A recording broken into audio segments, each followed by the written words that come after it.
And a very good Saturday morning, afternoon, evening to you. Whenever Saturday, I am your host, Andy Pollock here. Let's quickly get into our sponsor. Whenever Saturday, it's brought to you in part by Proton VPN. Now, we talk about how expensive it is to be a WWE fan and the way things are going in the new year. There's a lot of chaos expected with the WWE. When it comes to New Year's Evil NXT on January the 6th, when it comes to the live SmackDown episodes that'll be in Europe, that will begin on January 9th. I think it begins in Germany. Or the fact that you want to watch the Royal Rumble on January 31st from Saudi Arabia. What are you waiting for? Sign up for Proton VPN to watch with Netflix. VPN Plus $9.99 a month. Advanced features and fastest speeds available. Secure 10 devices at a time. Highest VPN speeds available. Well, not from Australia, but the other countries do apply. So if you, let's say, go to Canada and you use it for your Netflix, you'll be able to watch NXT New Year's Evil on January 6th. The live Friday Night SmackDown shows that will be in Germany on January 9th. And of course, the WWE Royal Rumble on January 31st. Also, unlock Netflix's international library. Watch stuff that you normally cannot watch with the United States library of Netflix. You can also block ads, trackers, and dangerous malware while surfing the internet. And 24/7 priority support and live chat. Visit protonvpn.com. Now, a lot to get into for this episode of Whenever Saturday. And, I mean, let's just face it. There's a lot going on in terms of, sports and pop culture stuff. I think to start off, we're going to get to the sports stuff first. And, of course, let's talk about John Cena's last match last weekend. Now, I will say this. I did like the segment with Cody Rhodes and Drew McIntyre. I think they are building up another thing. Now, I do feel bad for Javon Evans. I really do. Not Javon Evans. No, Alba Femi. That's what I meant to say. I feel bad for Alba only because, let's just face it. So, they rushed Javon Evans in the match to have Ricky Saints screw over Javon. And I also do feel bad for Javon. Let me get that out of the way first. And the fact of the matter is, to go unrelated here, I'll bring this up, is the fact that with New Year's Evil coming up on January 6th, why does Leon Slater deserve... I don't know. Leon looked good with the tag team match with Javon against AJ Styles and Dragon Lee. Okay, Leon is a hot guy in TNA now. I get it. But down the line, they're going to push for another Alba Femi Javon Evans match. Unless what? They're going to have a triple threat with Ricky Saints? I don't know, but... Look, at the end of the day, I thought the show was alright. In terms of the other NXT matches prior to John Cena's last match, Sol Ruca looked incredible against Bayley. And it made sense why, look. It makes sense to have the, right. I'm trying to think here. Doesn't Sol Ruca get a match coming up? I think something was mentioned by Ava about that. So, yeah. At some point, Sol's got to be called up to the main roster. I think she is ready. At some point, maybe Javon will get called up to the main roster. He's ready.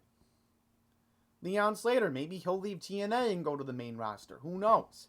You got to think of the future of the wrestling business as a whole. So I'm really impressed. I think John Cena is leaving the WWE in a good shape. Now, um, let's get into the match itself. All right, now all the glam and grandeur of John Cena, a lot of people that Cena faced over the years were there at ringside. Now, let's just say this. Um, what I am disappointed in is, okay, you can boo Gunter all you want. I get it. He made Cena tap out just like he did with Goldberg earlier this year when Goldberg retired.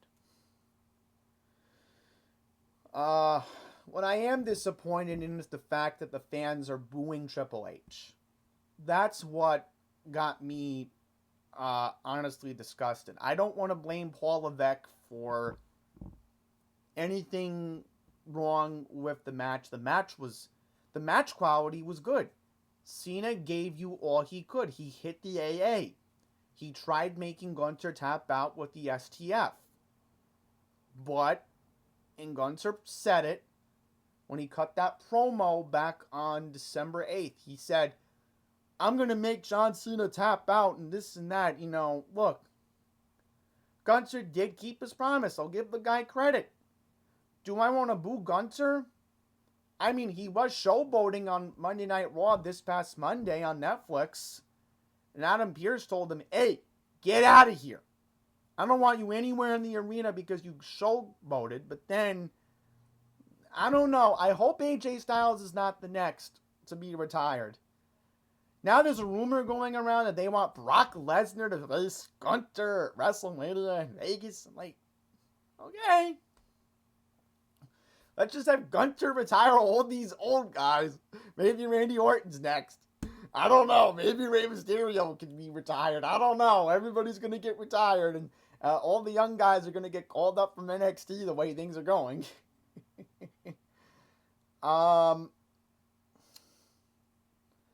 I don't know. I really think the whole line of sports entertainment is just dying. I really think we are in that time frame where it could be that line that Michael Cole said. Sports entertainment died, and now it's back to being professional wrestling. Now, maybe it was the way it was before Hulk Hogan. Maybe that's what Michael Cole was saying, but I don't know. It is what it is. John Cena had an incredible career. Certainly, I think John's going to go back to acting now. But, I mean, there will be some stuff that he'll do. Maybe he'll still do Make-A-Wish. I think John should still do that whenever he has the time to do it, because those kids look up to him. You know, the Make-A-Wish thing is a big deal in his career. You know, maybe he'll promote some big pay-per-views. Maybe he'll do some backstage segments. You know, this and that. Maybe they'll bring him out for WWE press conferences to promote a premium live event. I mean, that could happen, but it is what it is. You know, Cena said, you know what, I had my year, I did what I did, I acted like a jackass for a couple of months, which he did. I mean, that heel run he had from March to August, he did act like a complete pompous jerk. And that was good storytelling in terms of that. Let's face it, at least Cena did get to 17 times as WWE champion. But Cena didn't ruin professional wrestling. Remember when Cena cut that line in Belgium back in March? He was like, I'm going to ruin professional wrestling.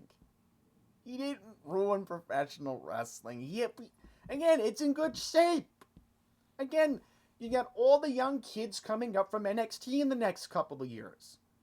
You'll see guys like Oba Femi and Javon Evans and Ricky Saints, or you know, some other NXT guys will get called up, and you know, and supposedly what? They're going to move the Performance Center to Las Vegas? I keep hearing rumors. There's TKO's thinking about that. They want to move the Performance Center from Orlando to Vegas, but Hey, it is what it is. John Cena, thank you for an incredible career for 20-something years. And hey, even if you acted like a jackass for a couple of months, hey, you did it on your own terms. So at least pull it off. But again, shame on the fans who booed Triple H. I have all the respect for Paul Levesque in the world. I have nothing. Listen, I have no hostilities towards Triple H. Personally, no, I don't. Why would I want to boo Triple H for the ending? He came out, gave John Cena his flowers after the match when Cena tapped out. And let me say this: Cena tapping out. Hey, Gunther kept his promise. It is what it is. But if you booing Triple H, just shame on you. Shame on you. I mean, this or that. Paul Levesque's going all he can to promote the WWE product. So it is what it is. I'm not mad at Paul. I really don't want to be mad at Paul Levesque. And it is what it is, Especially Lee Vitting, who's the other creative guy at WWE that works with Triple H. So it is what it is. That's the way I'll leave it. Now, let's get into the Mets. So, I'll quickly go into it. So, what do the Mets do after they let Pete Alonso walk to the Orioles? Well, they got Jorge Polanco from the Seattle Mariners. So, now he's going to play first base? I don't know how I'm looking forward to that. There's rumors that they might want to think about trading Francisco Lindor. I hope not. There's also, they got Luke Weaver, so another reliever helps out with Devin Williams. So look at that, 2 Yankees now moving to Queens. What I do want to talk about is Cody Bellinger. That's what I want to talk about.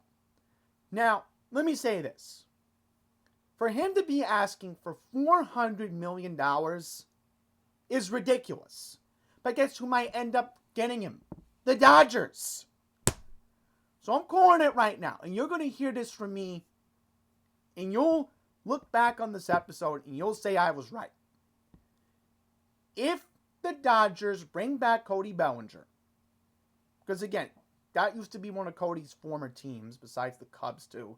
But if the Dodgers re-sign Cody Bellinger, but the Yankees are not going to pay him $400 million just to re-sign. That would be crazy.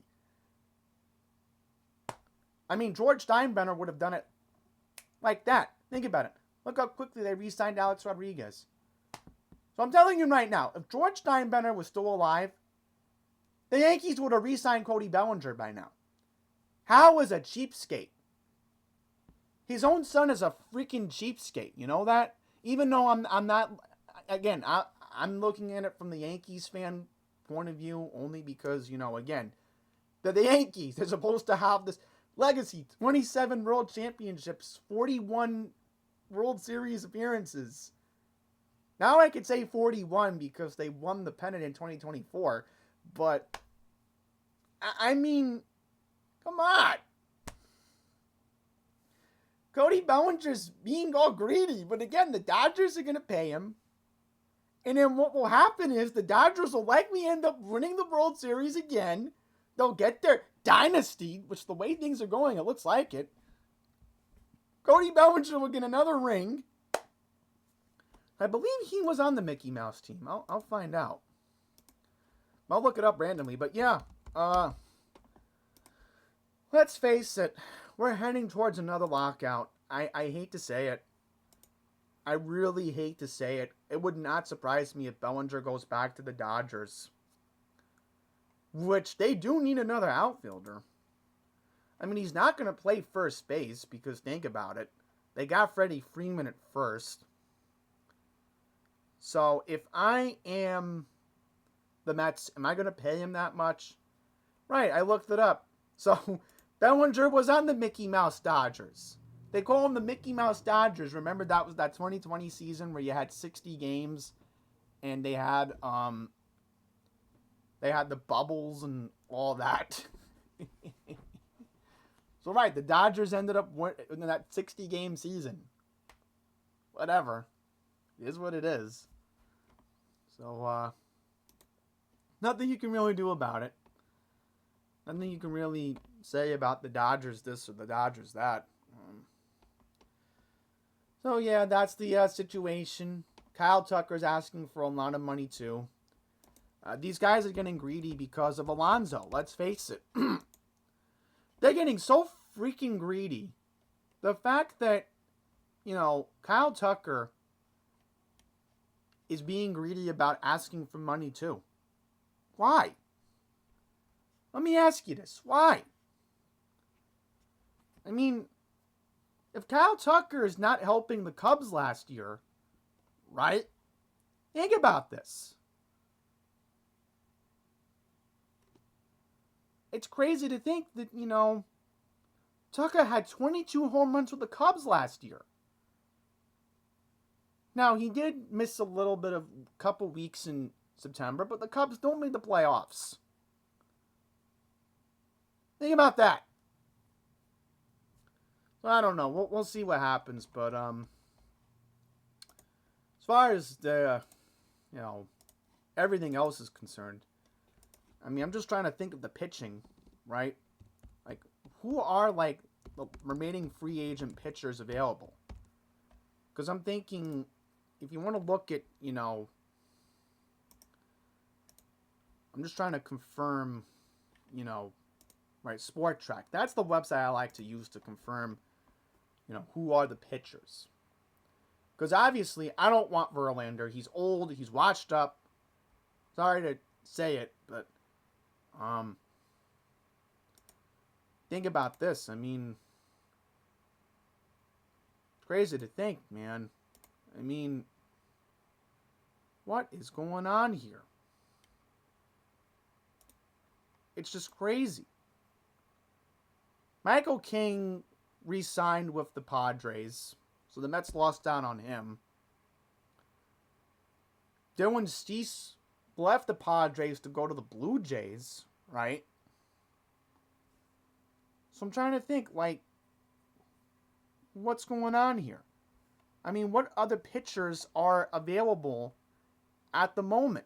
Because I don't see any other free agent pitchers that look good at the moment. No. Everybody is signing left and right. And I don't want to hear, I don't want to hear about this or that. I don't want to see, they might get Stubble. When it's all said and done, the rotation's going to look like for the Mets. It's going to be McLean. It's going to be Sprout. It's going to be Tong. It's going to maybe be Manaea or Peterson. Or it's likely going to end up being Holmes. And the bullpen's going to be what? Richard Lovelady. Bullpen's also going to have 2 Yankees now. Devin Williams and now Luke Weaver. I am not looking forward to this season. And again, Jorge Polanco playing first base. Give me a break. Oh yeah, it's going to be a painful season. It is what it is.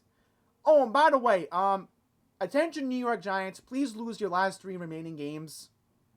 Because in order for the Jets to get the number 1 pick, that's the only way it's going to work. Because I think the Jets will trade up. Please lose your last 3 games. You already have a quarterback. I don't care Jackson Dart this, Jackson Dart that. Who cares? Please help out the Jets. Please. Unless maybe if the Giants are the 2nd pick. Think about this. The Jets are the 2nd. They could trade up. They could get the other kid from Vanderbilt. Where's that? I don't know. It is what it is. Nothing you can really say about that. By the way, I want to mention, why hasn't Ranger Suarez re-signed yet? I think Rangers. I don't know. I mean, somebody can. I don't want to overthink. Please, I'm just done here. I'm done. Oh, one more quick sports note. I watched the Anthony Joshua Jake Paul fight on Netflix last night, and let me say this: Anthony did fight dirty. There's like one moment the ref was telling him, "Hey, knock it off. Stop playing dirty. I can't have that in this match." So good thing the ref came in. But let me say this: it looked like Jake Paul had no willpower last night. He just got knocked out. Let's just face it. Anthony was the better boxer, and I'll say this: I hope Anthony Joshua means it when he wants to face Tyson Fury next year. Where's the Gypsy King? No one has found him. I want to see Tyson Fury face Anthony Joshua. Make it happen, please. So yeah, those are my sports notes. Oh, the Knicks did win the NBA Cup, but hey, we'll see what happens down the line. And also, one more thing. The Christmas Day games on Netflix stink this year. Alright? I'm not even going to mention the matchups, please. What is what it is.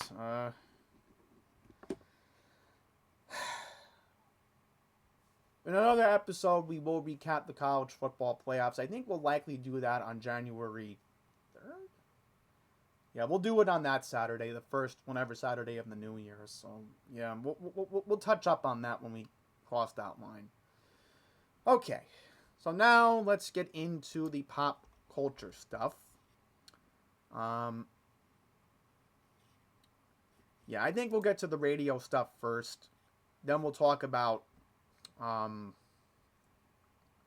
what happened to Rob Reiner, and then we'll get into some news about SNL, which I gotta touch up on. So anyhow, if you haven't heard regarding WFAN, beginning on Monday, January 5th, there are going to be major changes happening with Sports Radio 660 and 101.9 FM. So, there are major lineup changes occurring at WFAN.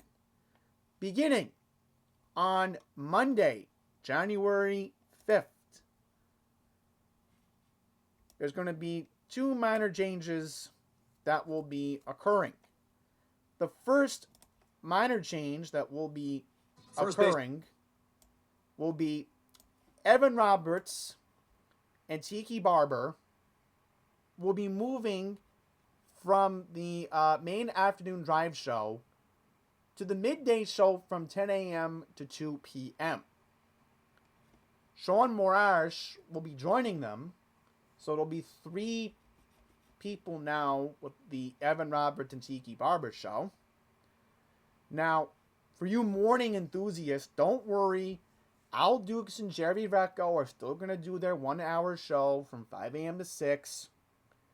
You're still going to have Boomer Esiason and Greg Giannotti from 6 a.m. to 10 a.m.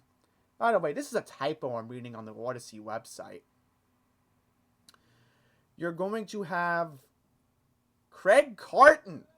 Yes, Craig Carton is coming back to WFAN from 2 p.m. to 7, and he will be joined by former Mike Francesa producer Chris McMonagle.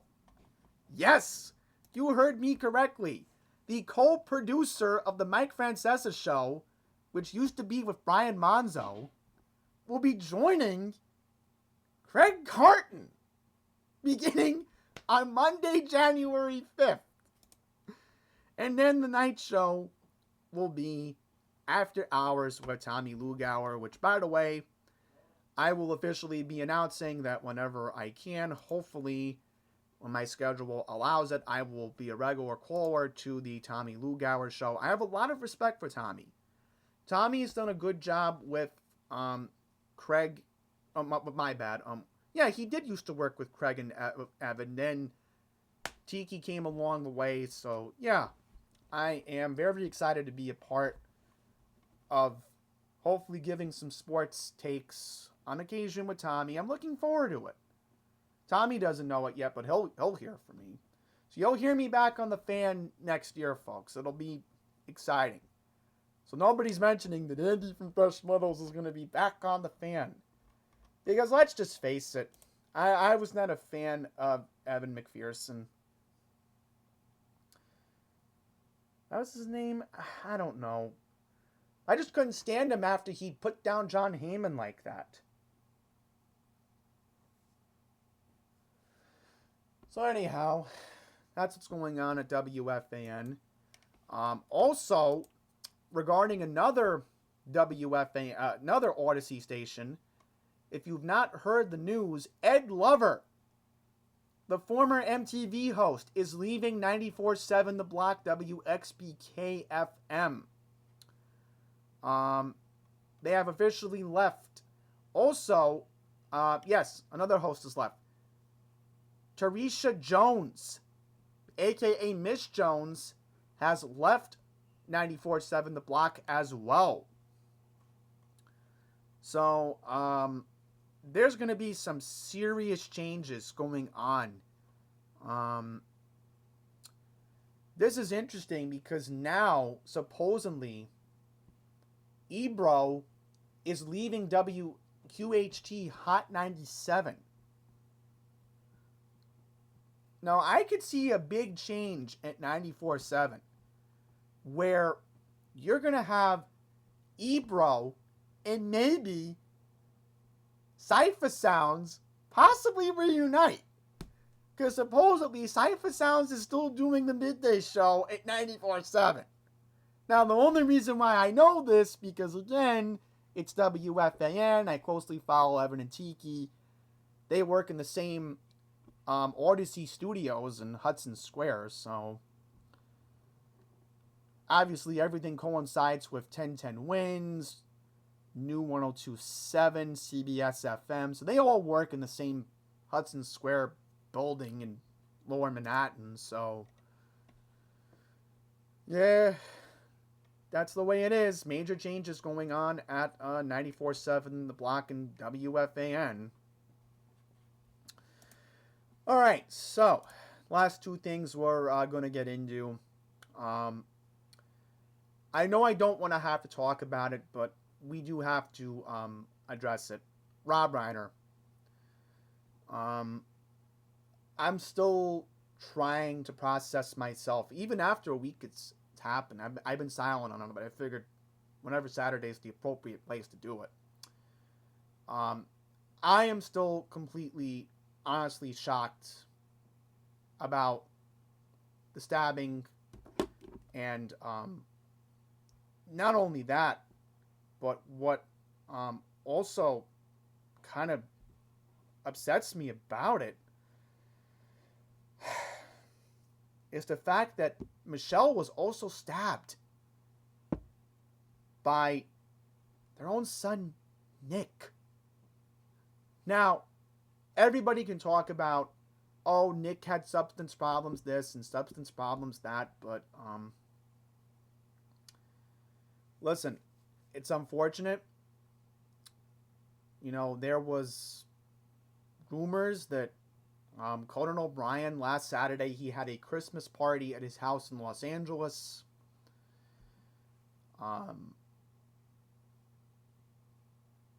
Rob and Nick were fighting, and I think Michelle was also part of the fight too. So, Bill Hader, who is a comedian who has been on Conan O'Brien's show in the past, because remember, Bill was actually a cast member of SNL a while back. So,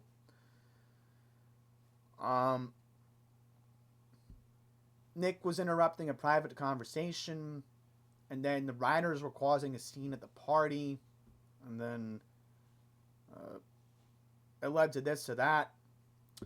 What's really upsetting also, and what gets me upset, and then I'll say this, and I know I don't want to have to bring up the daughter, but the daughter has a lot to do with this.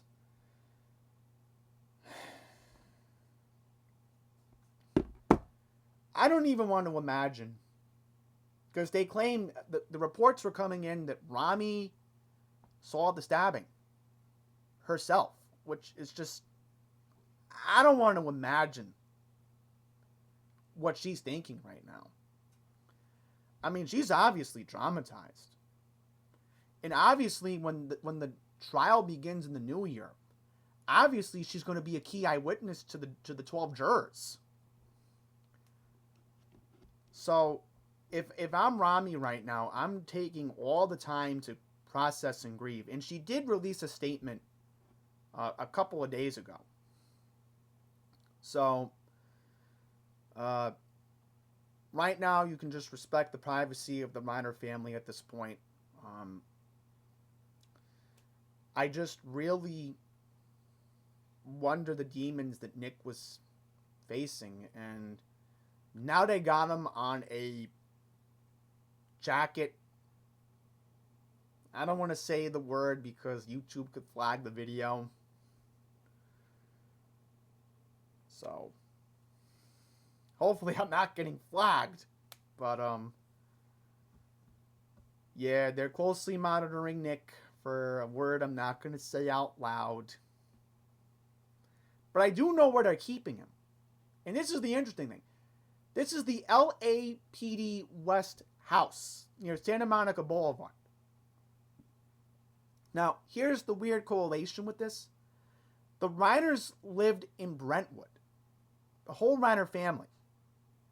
Why is Brentwood important to bring up here? Oh, the Reiners estate is literally a mile away from the O.J. Simpson estate. Go figure that out. Ugh. So the same station house where they kept O.J. Simpson near Santa Monica Boulevard in West L.A., that's where they're keeping Nick Reiner right now. Now, that's public information because, you know, the media's been scoping it out. TMZ, the LA news channels, they're scoping it out because they're all waiting for the arraignment date on January 7th and the trial will begin. And so what will happen is, with the 12 jurors, they're going to have, right, obviously Rami's going to have to testify. We just brought her up. Because, again, she's the key eyewitness. But then you're going to have Conan O'Brien. You're going to have, who else will likely testify? Right, Bill Hader will likely testify. Billy Crystal, Larry David, they'll likely testify because they were at the Reiner's house right after Rob and Michelle were stabbed. So think about that. But then, and this doesn't happen every day. Well, I don't know if it does happen. But a former president of the United States and a former first lady are going to possibly testify at a high-profile criminal trial. I'm talking about the Obamas. Barack and Michelle are going to have to testify. That's going to be fun. In terms of, oh no! Today's the big day. Barack and Michelle Obama are going to testify in the Nick Reiner trial. I mean, how many months is this going to last? I mean, the Diddy trial lasted for, what, 2 months? When they were looking into all the crimes that he did? So, there's that.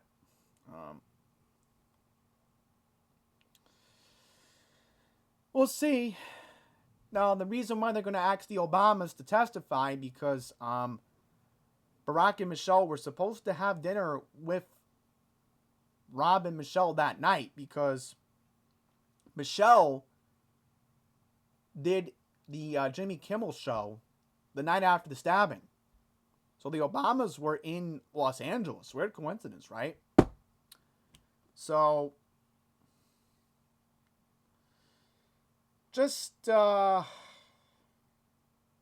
unfortunate. Now, keep this in mind. The Reiners have a legacy because Carl Reiner, and here's an interesting coincidence. Carl Reiner was a producer of the Dick Van Dyke Show. And here's a sad coincidence. Dick Van Dyke just turned 100 years old last week. So, yeah, it is what it is.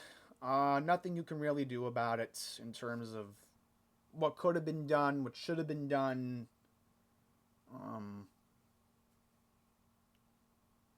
They're saying 25 years or capital punishment. Again, I'm not the judge. I can't say this or that.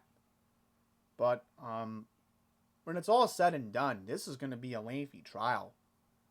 I don't know how long it's going to last. I mean, maybe there are other high-profile celebrities that were at the party that night that we don't know about. I hope I don't get in trouble for saying this, but I heard a rumor that Sydney Sweeney was there. I heard a rumor. Now, the only reason why this rumor has been reported, because remember, Sydney might be nominated for her role as Chrissy Teigen in that movie she did. It's a rumor I've been hearing about. Remember, she got snubbed from the Golden Globes. There was another rumor I heard that Jeremy Allen White was at that party. Now, why is he also important to bring up? He just played Bruce Springsteen, and he might get nominated for Best Actor, because remember, Conan is hosting the Oscars again. And by the way, regarding the Oscars, really? It's going to be on YouTube? Wow. Guess that's where we're going in our digital world nowadays, huh? Oh, well. So, I don't know. I mean, I'll probably be talking about the trial on here whenever I can. It'll be an interesting trial. Nevertheless, is said and done. So,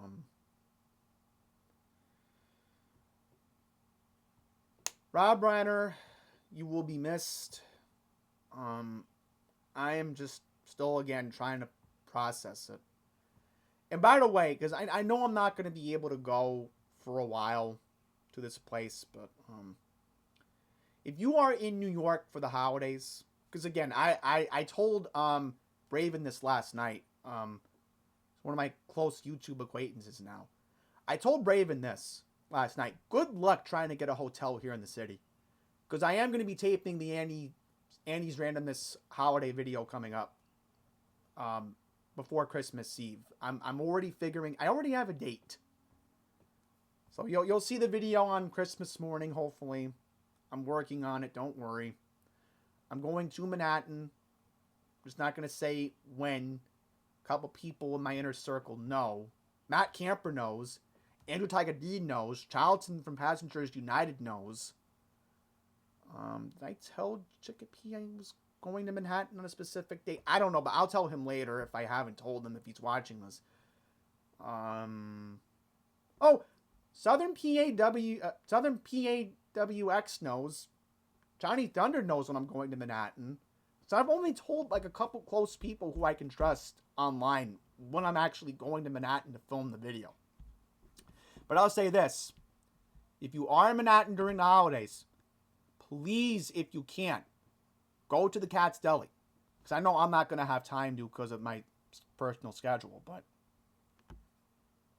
they have a section in the Cat's Deli where the iconic scene from Harry Met Sally is.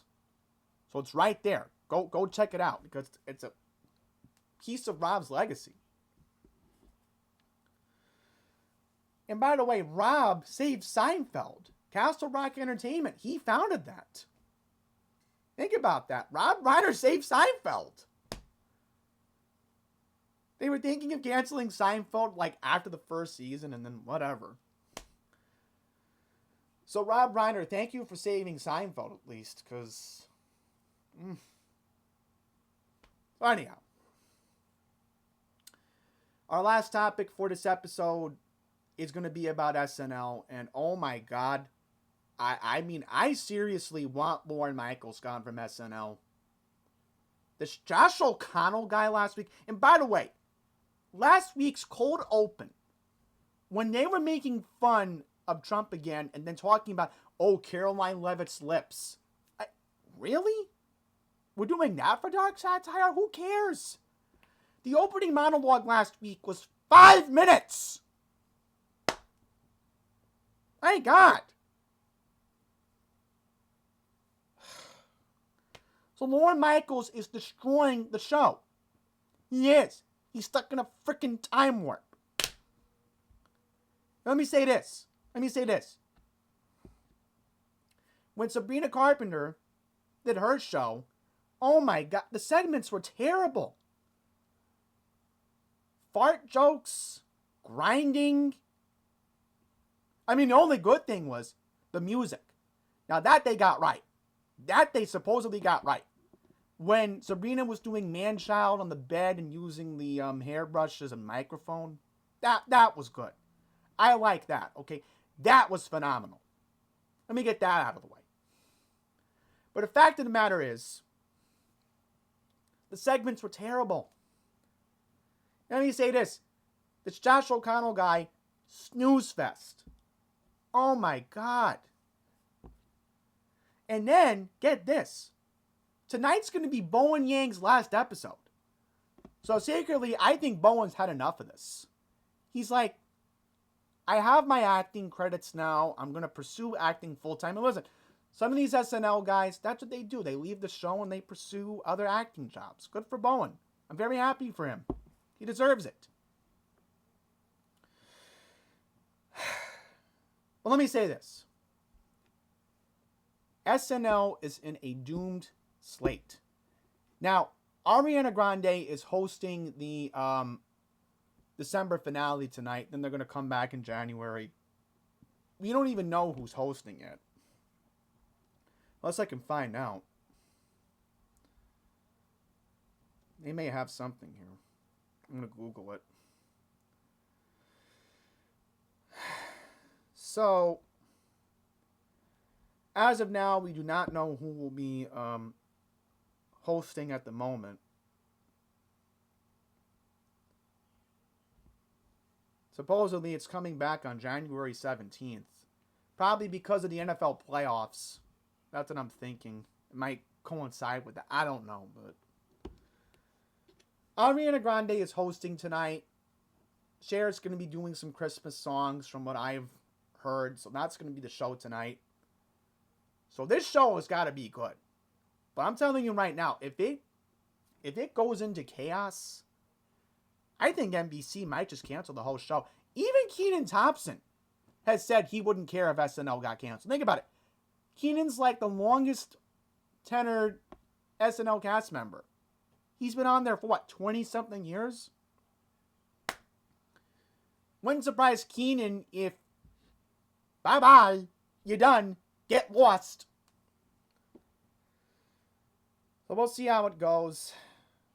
Are they gonna bring back Domingo? Is Marcelo Hernandez gonna come back and do the Domingo character tonight? Who knows?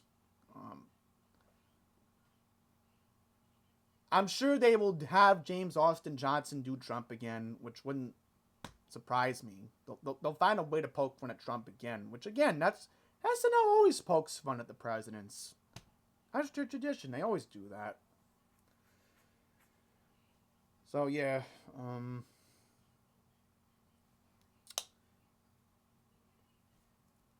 that being all said, that's going to wrap up our podcast this week. So 45 minutes. Wow. Look at that. So, I guess I'm going to say arrivederci, goodbye. I don't know. I'm just going to say thank you all for watching and listening. Hopefully I will try to come back. I'll give my review of the Christmas episode next week. We'll do that. I don't know what else we can get into, but I gotta delay the episode by another week. We can always do one after the new year.